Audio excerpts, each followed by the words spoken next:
Bonjour à toutes et à tous, bienvenue sur Sagesse quotidienne. Dans cette série, nous explorons les 5 dieux les plus puissants de la mythologie grecque.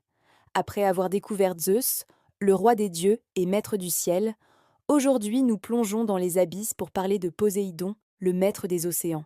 Connu sous le nom de Neptune chez les Romains, Poséidon est l'un des 3 grands frères qui ont partagé le monde après avoir vaincu les Titans.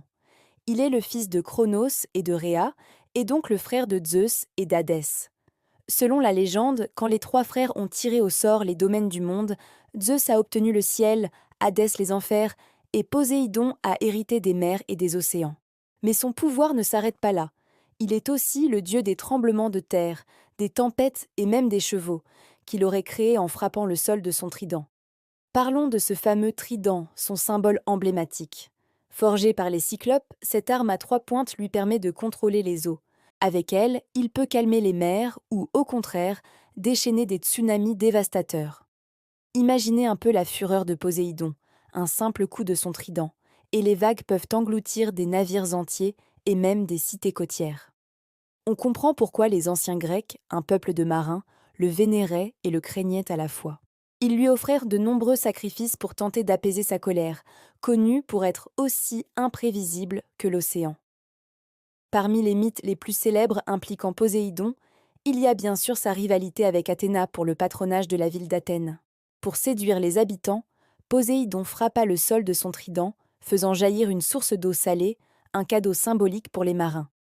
Mais Athéna, plus maligne, offrit un olivier, symbole de paix et de prospérité. C'est elle qui gagna le concours.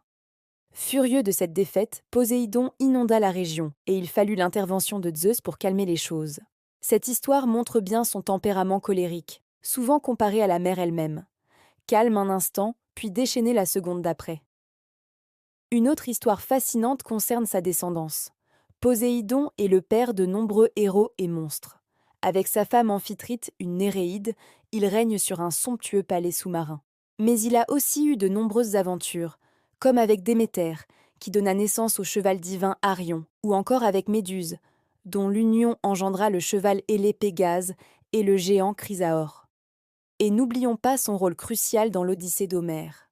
C'est lui qui persécute Ulysse pendant des années pour se venger, car le héros avait aveuglé son fils, le cyclope Polyphème. Poséidon envoie tempêtes et monstres marins pour punir Ulysse, ce qui illustre parfaitement sa vengeance tenace et implacable. Alors, pourquoi Poséidon fait-il partie des dieux les plus puissants?